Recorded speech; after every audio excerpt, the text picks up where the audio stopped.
Welcome to Push to Pass podcast with JP Murray, a discussion about business, racing, sports, and life.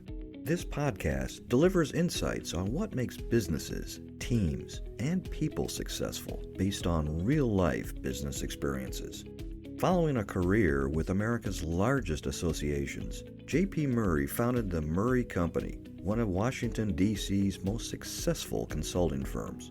The company was acquired successfully and enabled him to launch JP Murray Racing, a business development and sponsorship agency for auto racing teams. Here is JP.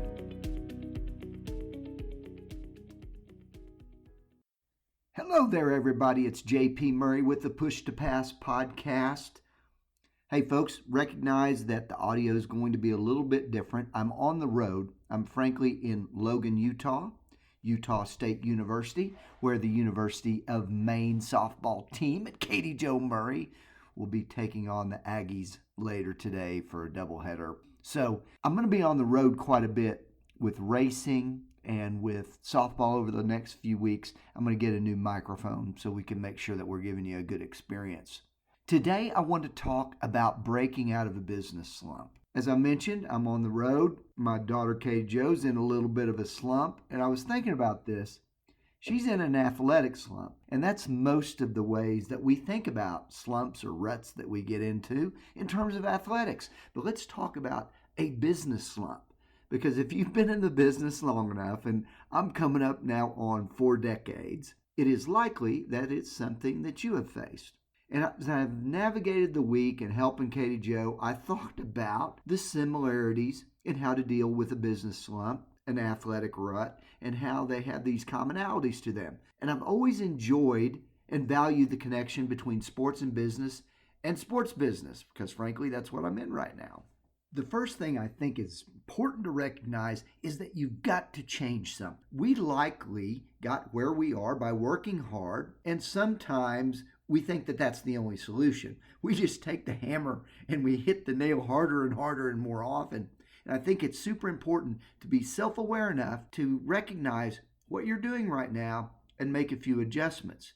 If you're in business development, for example, I'm going to give you a few things to think about because they are fundamentals that when I've gotten into slumps before, I look back and maybe wasn't doing these things very well. I was actually teeing myself up for, if you will, failure. First is qualification. Not everyone is a fit for your offer. So do you need to go to the next level to determine why that company is good for your program first and foremost?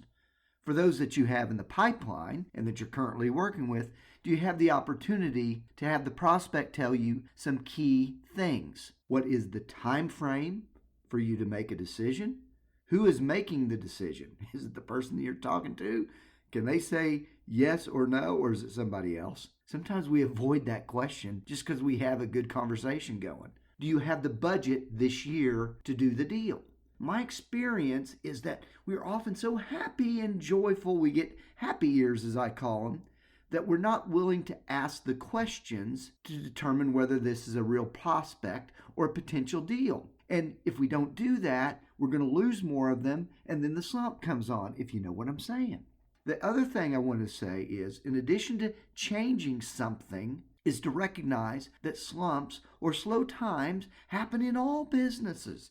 Hopefully, you have made sound decisions along the way, and this enables you in business to endure a downturn or a slow time and keep it in perspective and not panic, because a panic is going to extend the length of the slump that you're in. The third thing I want to mention is you're deserving of the success up until now. Sometimes when we get into kind of a little bit of a rut or a slow time, we just start to think that we're all washed up. We've got this perception that we don't belong, that we're no longer successful. That's just not true. But you do need to recognize the need to change or adapt and do something about the slump. Don't just ignore it and think you can just work yourself through it. Do some things to make the change happen and reframe your mindset and some of your tactics. You likely did that to be successful in the first place. Finally, number 4, get over yourself. Slumps can cause you to become very selfish. Oh, it's me. I'm doing it wrong. Why are people saying no to me? Me. It's not a very good team player. And it's challenging, but important to become the opposite during a slump or a rut. It's actually the time to focus on the prospect, the customer, the business partner, doing everything possible to solve their problems, provide information, serve, do great educational content, for example. And this also protects you from the next slump because this is always a good business tactic to think about the customer rather than yourself and how you're going to benefit from it. So those 4 things are awesome. Frankly, for athletics or business. Change something. Recognize that it happens. You're deserving to be here and in the game. Get over yourself and think about the team and somebody else. You see the similarities between athletics and business? And I also want to recognize that everybody goes through this, man, and you're going to be able to get through it too. Hey, I hope this content's helpful. I appreciate your willingness to listen, and I cannot wait speak with you next week on the Push to Pass podcast. Bye-bye.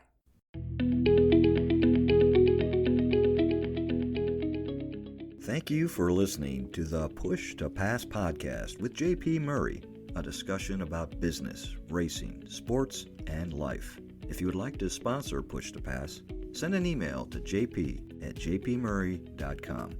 Follow JP on Twitter, LinkedIn, Facebook, and YouTube. His website is jpmurray.com. Until next time, push yourself to pass the competition. Thanks for listening.